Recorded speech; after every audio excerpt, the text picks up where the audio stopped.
అందరికీ నమస్కారం. భారత రాజకీయ వ్యవస్థ, భారత రాజ్యాంగం అవలోకనం మరియు పరిపాలనలో భాగంగా ఈ వీడియోలో భారత ప్రభుత్వ చట్టాల గురించి తెలుసుకుందాం. ఈ యొక్క వీడియోలన్నీ కూడా కంటిన్యూస్గా ఫాలో అయితే కాంపిటీషన్ ఎగ్జామ్స్లో ఎంతో మీకు ఉపయోగపడతాయి.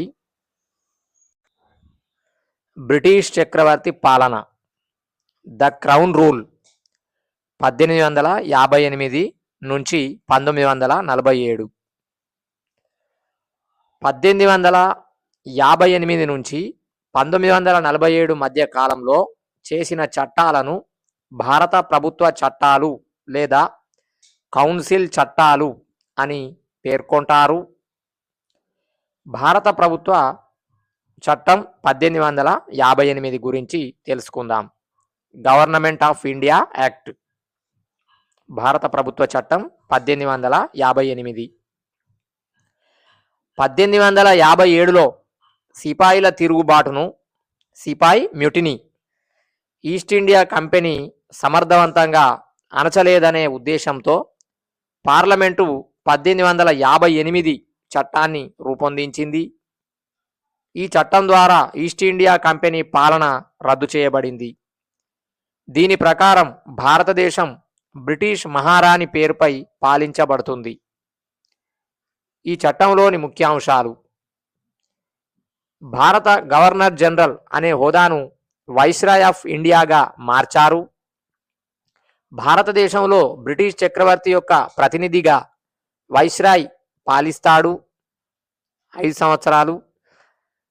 ఆ విధంగా భారతదేశపు మొట్టమొదటి వైస్రాయ్గా నియమితులైన వారు లార్డ్ చార్లెస్ కానింగ్. కొత్తగా భారత రాజ్య కార్యదర్శి, secretary of state for India అనే పదవిని సృష్టించారు. ఇతను బ్రిటన్ మంత్రివర్గంలో సభ్యుడు అయి ఉండి బ్రిటిష్ పార్లమెంటుకు బాధ్యత వహిస్తాడు. భారత రాజ్య కార్యదర్శికి సహాయంగా 15 మంది సభ్యులతో కూడిన సలహా మండలి, అడ్వైజరీ కౌన్సిల్ ఉంటుంది. ఈ విధంగా నియమించబడిన మొదటి భారత రాజ్య కార్యదర్శి చార్లెస్ వుడ్, చివరి board of council director. India మరియు ఇంగ్లాండ్లలో దావాల వ్యవహారం చూడటం కోసం సెక్రటరీ ఆఫ్ స్టేట్ ఇన్ కౌన్సిల్ను ఏర్పాటు చేశారు. 1784 పిట్స్ ఇండియా చట్టం ద్వారా ప్రవేశపెట్టిన బోర్డ్ ఆఫ్ కంట్రోల్ మరియు కోర్ట్ ఆఫ్ డైరెక్టర్స్ అనే వ్యవస్థను రద్దు చేసి ద్వంద్వ పాలనకు ముగింపు పలికారు. భారత పాలనా వ్యవస్థలో క్రమానుగత శ్రేణిలో హిరార్చీ, కేంద్రీకృత పాలనా వ్యవస్థను ఈ చట్టం ప్రవేశపెట్టింది. ఈ చట్టంపై చేసిన వ్యాఖ్యలు: 1. ఈ చట్టాన్ని గుడ్ గవర్నమెంట్ ఆఫ్ ఇండియా చట్టంగా పేర్కొన్నారు. 2. విక్టోరియా మహారాణి భారత ప్రజల స్వేచ్ఛా స్వాతంత్ర్యాలకు మాగ్నా కార్టా వంటిదిగా అభివర్ణించింది. 3. ఈ చట్టాన్ని టిబి మెకాలే ప్రాజ్ఞా నిరంకుశత్వాన్ని నెలకొల్పే చట్టంగా పేర్కొన్నారు. భారత కౌన్సిల్ చట్టాలు, Indian councils acts. British parliament రూపొందించిన కౌన్సిల్ చట్టాలు 3. అవి: 1. 1861 కౌన్సిల్ చట్టం. 2. 1892 కౌన్సిల్ చట్టం. 3వది 1909 కౌన్సిల్ చట్టం. కౌన్సిల్ చట్టాల ప్రధాన ఉద్దేశం భారతదేశంలో చట్టసభలను ఏర్పాటు చేసి క్రమక్రమంగా బాధ్యతాయుత ప్రభుత్వం ఏర్పాటు చేయడం. కౌన్సిల్ చట్టం 1861 గురించి తెలుసుకుందాం. శాసన నిర్మాణ ప్రక్రియలో భారతీయులకు మొట్టమొదటిసారిగా ప్రాతినిధ్యాన్ని ఈ చట్టం కల్పించింది. 1862లో అప్పటి వైస్రాయ్ లార్డ్ కానింగ్ ముగ్గురు భారతీయులను అనధికార సభ్యులుగా లెజిస్లేటివ్ కౌన్సిల్కు నామినేట్ చేశారు. ఆ విధంగా నామినేట్ చేయబడిన భారతీయులు: 1 బెనారస్ రాజు ఈశ్వరీ ప్రసాద్ నారాయణ్ సింగ్, 2 పాటియాలా మహారాజు మహేందర్ సింగ్, 3వ వ్యక్తి బాంబే ప్రెసిడెన్సీ సర్ దివాకర్ రావు. 1833 చార్టర్ చట్టం ప్రకారం తొలగించిన ముంబాయి మరియు మద్రాస్ ప్రెసిడెన్సీల శాసనాధికారాలను ఈ చట్టం ద్వారా పునరుద్ధరించారు. అందుకే ఈ చట్టాన్ని వికేంద్రీకరణ ప్రక్రియకు నాందిగా పేర్కొంటారు. 1773 చట్టాన్ని కేంద్రీకరణ ప్రక్రియకు నాందిగా పేర్కొంటారు. బెంగాల్ నార్త్ వెస్ట్ ఫ్రాంటియర్ ఈశాన్య సరిహద్దు ప్రావిన్స్, పంజాబ్లలో నూతన లెజిస్లేటివ్ కౌన్సిల్ను ఏర్పాటు చేశారు. ఈ చట్టం ప్రకారం అత్యవసర పరిస్థితులలో లెజిస్లేటివ్ కౌన్సిల్ అనుమతి లేకుండా 6 నెలల కాలపరిమితి గల ఆర్డినెన్స్ను జారీ చేసే అధికారంను వైస్రాయ్కి కల్పించడం జరిగింది. 1859లో లార్డ్ కానింగ్ ప్రవేశపెట్టిన పోర్ట్ఫోలియో మంత్రిత్వ శాఖల కేటాయింపు పద్ధతిని గుర్తించి కొనసాగించారు. 1862లో వరుసగా కలకత్తా, మద్రాస్, బొంబాయిలలో హైకోర్టులు ఏర్పాటు చేయబడ్డాయి. 1866లో అలహాబాద్ హైకోర్టును ఏర్పాటు చేశారు. శాసన మండలి సభ్యుల సంఖ్యను 6 నుంచి 10కి పెంచారు. 1860లో కేంద్ర స్థాయిలో బడ్జెట్ను ప్రవేశపెట్టారు. కౌన్సిల్ చట్టం 1892 గురించి తెలుసుకుందాం. కేంద్ర, ప్రావిన్షియల్, రాష్ట్ర శాసనసభలలో అనధికార సభ్యుల సంఖ్యను పెంచడం జరిగింది. ప్రావిన్షియల్ అంటే రాష్ట్ర. కేంద్ర శాసనసభలో అనధికార సభ్యుల సంఖ్య 10 మందికి తక్కువ కాకుండా 16 మందికి మించకుండా ఉండాలి.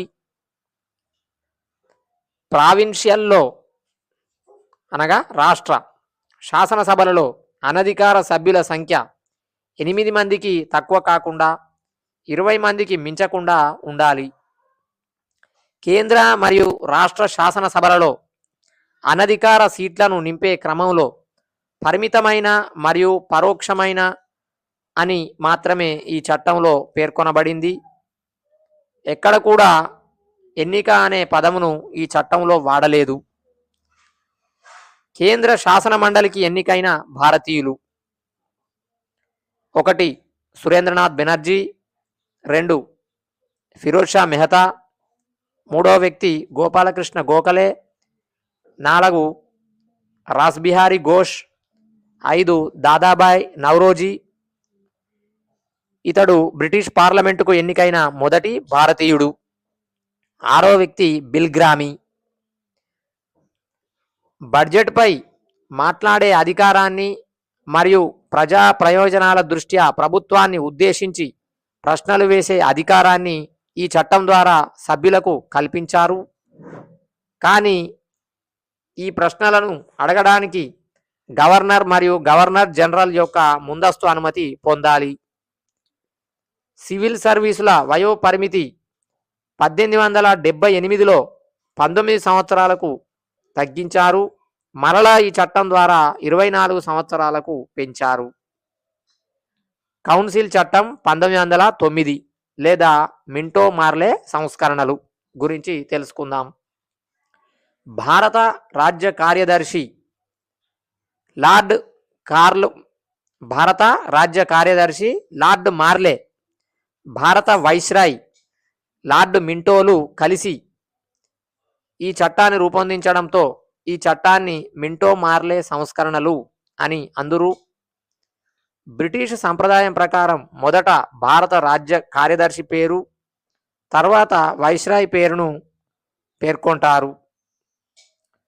ఈ చట్టంలోని ముఖ్యాంశాలు: కేంద్ర రాష్ట్ర శాసన మండలులలో సభ్యుల సంఖ్యను పెంచడం జరిగింది.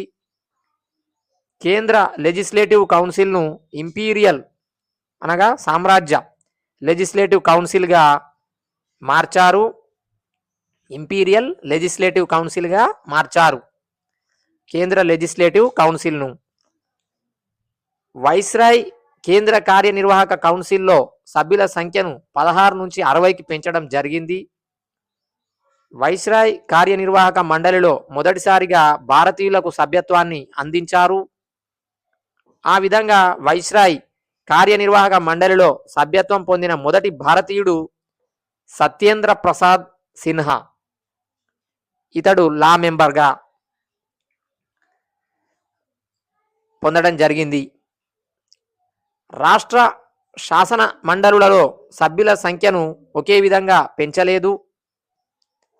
పంజాబ్, అస్సాం, బర్మాలలో ప్రస్తుత మయన్మార్ రాష్ట్ర శాసన మండలులలో సభ్యుల సంఖ్యను 30కి పెంచారు. అదేవిధంగా మద్రాస్, ఒరిస్సా, బీహార్, బెంగాల్ రాష్ట్ర శాసన మండలులలో సభ్యుల సంఖ్యను 50కి పెంచడం జరిగింది. మన దేశంలో మొదటిసారిగా విచక్షణాత్మక ఓటింగ్ విధానం పరిమితి ప్రవేశపెట్టారు. భారతదేశంలో ప్రత్యక్ష ఎన్నికలు ఈ చట్టం ద్వారా ప్రారంభమయ్యాయి. భారతదేశంలో ప్రత్యక్ష ఎన్నికలు ఈ చట్టం ద్వారా ప్రారంభమయ్యాయి. చాలా చాలా ఇంపార్టెంట్ పాయింట్ ఇది. ఈ చట్టం ద్వారా ముస్లింలకు, వ్యాపార సంఘాలకు, ప్రెసిడెన్సీ కార్పొరేషన్లకు, జమీందారులకు మరియు విశ్వవిద్యాలయాలకు ప్రత్యేక ప్రాతినిధ్యాన్ని కల్పించడం జరిగింది. మాత్రం మతపరమైన ప్రాతినిధ్యం కల్పించి ప్రత్యేక నియోజక గణాలను, స్పెషల్ ఎలక్టోరేట్స్ ఏర్పరిచారు. ఈ ప్రత్యేక నియోజక గణాలలో ముస్లిం సభ్యులను ముస్లిం ఓటర్లే ఎన్నుకుంటారు. అందుకే లార్డ్ మింటోను మత నియోజక గణాల పితామహుడిగా పేర్కొంటారు. Father of communal representation. విమర్శ, క్రిటిసిజం. హిందూ ముస్లింల మధ్య ఈ చట్టం వేర్పాటు బీజాలు నాటి భారత విభజనకు దారితీసిందని జవహర్లాల్ నెహ్రూ విమర్శించాడు. అదేవిధంగా ఈ చట్టం మతతత్వాన్ని శాసనం చేసినట్లుగా విమర్శించాడు. ఈ చట్టం అసలు రూపం కన్నా నీడను మాత్రమే మిగిల్చిందని విమర్శించారు. Thank you. Subscribe, like and share.